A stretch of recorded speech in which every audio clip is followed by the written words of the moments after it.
Number 3 देखिए, on comparing the ratio A1/E2, B1/B2 and C1/C2 find out whether the following pair of linear equation are consistent और inconsistent.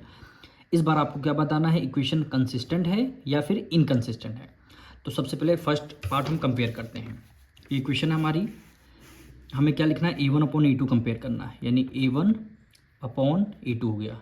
A1 आपका क्या हो जाएगा, 3 हो जाएगा फर्स्ट इक्वेशन का, सेकंड इक्वेशन का A2 क्या हो जाएगा, 2 हो जाएगा, तो 3/2 आएगा। इसको हम सिंपलेस्ट फॉर्म में नहीं कन्वर्ट कर सकते। फिर क्या करेंगे, B1/B2 को कंपेयर करेंगे। B1 आपका 2 हो जाएगा और B2 कितना आ जाएगा, 3 है, वो भी माइनस का है देखिए, तो क्या हो जाएगा, -3 हो जाएगा। क्या 3/2 2/-3 के इक्वल आ रहा, नहीं आ रहा, तो यहाँ पे लिख देंगे A1/A2 does not equal B1/B2, यानी A1/A2 does not equal to B1/B2। इसको क्या बोलेंगे, आपको हम दिखा देते हैं। ये देखिए, A1/A2 does not equal to B1/B2 क्या बोलते हैं, कंसिस्टेंट। ठीक, अब इनकंसिस्टेंट पे आते हैं। ये देखिए, A1/A2 equal to B1/B2 does not equal to C1/C2, ये क्या हो जाएगा, इनकंसिस्टेंट। तो क्वेश्चन में हमें कंसिस्टेंट होगा या इनकंसिस्टेंट, इन दोनों में से कोई एक बताना। तो ये कोई फर्स्ट पार्ट हमारा क्या कह रहा है, A1/A2 does not equal to B, तो ये क्या हो जाएगा, कंसिस्टेंट हो जाएगा। तो यहाँ पे देखिए, यहाँ पे क्या लिखेंगे, कंसिस्टेंट। ये आपका फर्स्ट पार्ट यहाँ से कंप्लीट हो जाए। फर्स्ट इक्वेशन हमारी क्या है, कंसिस्टेंट है। तो सेकंड पार्ट देखिए, 2x - 3y = 8, 4x - 6y = 9। तो हम सबसे पहले A1/A2 को कंपेयर करेंगे। A1/A2, A1 आपका क्या हो जाएगा, 2 हो जाएगा, A2 आपका क्या हो जाएगा, 4 हो जाएगा। तो इसको सिंपलेस्ट फॉर्म में कन्वर्ट करेंगे, 2 × 2 और 2 2 × 4 हो जाएगा, क्या हो जाएगा, 1/2 है। ठीक, अब B1/B2 करेंगे, B1/B2 क्या हो जाएगा, B1 आपका देखिए 3 है, माइनस के साथ है, और B2 आपका -6 है। ठीक, माइनस से माइनस कैंसिल, 3 × 1 = 3, 3 × 2 = 6। B1/B2 भी आपका 1/2 आया। अब हमें क्या करना है, C1/C2 कंपेयर करना है। C1/C2, C1 आपका 8 हो जाएगा, C2 आपका 9 हो जाएगा। क्या 1/2 1/2, A1/A2 इक्वल टू B1/B2 तो इक्वल आ रहे हैं, लेकिन C1/C2 8/9 है। तो कंडीशन यहाँ पे कौन सी अप्लाई हो रही है, A1/A2 1/2 है, B1/B2 भी 1/2 है।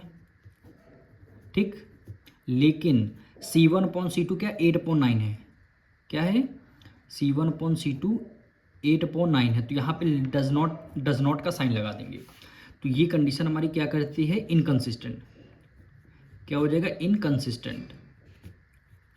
Equation are inconsistent.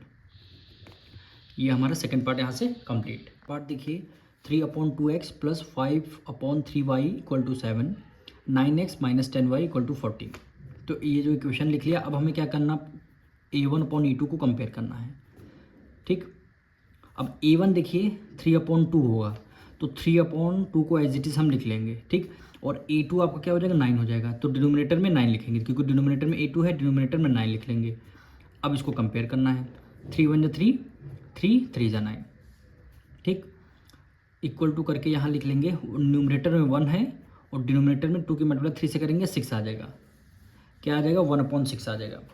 ठीक, अब हमें क्या करना है, B1/B2 को कंपेयर करना है। B1/B2, B1 कितना है, 5/3 आ जाएगा, कितना आ जाएगा, 5/3, और फिर B2 कितना आ जाएगा, मल्टीप्लाई में हो जाएगा। B2 आपका क्या है, -10 है, B2 आपका क्या है, -10 है, इसको इसलिए यहाँ पे -10 ब्रैकेट में लिख लेंगे।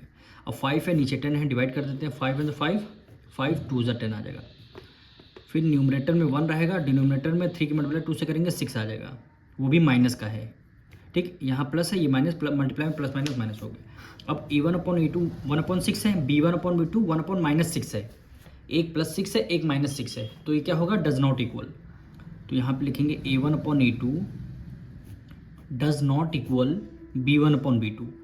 क्यों इक्वल नहीं है, एक में 1/6 है, एक में 1/-6 है, तो ये इक्वेशन आपकी क्या हो जाएगी, कंसिस्टेंट। यहाँ पे लिखेंगे कंसिस्टेंट। ये आपका थर्ड पार्ट यहाँ से कंप्लीट होता है। इसका फोर्थ पार्ट देखिए, 5x - 3y = 11, -10x + 6y = -22। सबसे पहले कंपेयर करेंगे A1/A2। ठीक है, A1 क्या हो जाएगा, आपका 5 हो जाएगा, A2 आपका क्या हो जाएगा, -10 हो जाएगा। ठीक, 5 × 5 और 5 2 × 10, क्या हो जाएगा, 1/2। डिनोमिनेटर में माइनस लगा है, तो उसको हम न्यूमरेटर में लगा सकते हैं। फिर क्या करेंगे, B1 अपॉन B2 को कंपेयर कर लेते हैं। B1 कितना है -3 है और B2 कितना है 6 है। डिवाइड 3 1 3 और 3 2 6, कितना आ जाएगा -1/3 -1/2।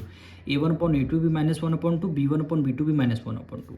अगर दोनों इक्वल आ रहे हैं तो तीसरा भी हम क्या करेंगे, चेक करेंगे। C1 अपॉन C2 यानी 11 हो गया और C2 आपका -22 हो गया। ठीक, 11 1 11, 11 2 22। डिनोमिनेटर में 11 है, उसको हम न्यूमरेटर में कर सकते हैं 1, -1 हो गया, 1 आ गया और डिनोमिनेटर में 2 है। देखिए -1/2 -1/2 -1/2, यानी कंडीशन यहाँ पे क्या आ रही, A1 अपॉन A2 इक्वल है B1 अपॉन B2 के, इक्वल है C1 अपॉन C2 के। तो ये इसको क्या बोलते हैं, यानी A1 upon A2 equal to B1 upon A2 equal to C1 upon C2। तो यहाँ पे देख लिए थर्ड कंडीशन हमारी क्या कहती है, A1 upon A2 equal to B1 upon B2 equal to C1 upon C2। क्या बोलते हैं, कंसिस्टेंट। क्या बोलेंगे, कंसिस्टेंट बोलेंगे। तो यहाँ पे लिख लेंगे कंसिस्टेंट।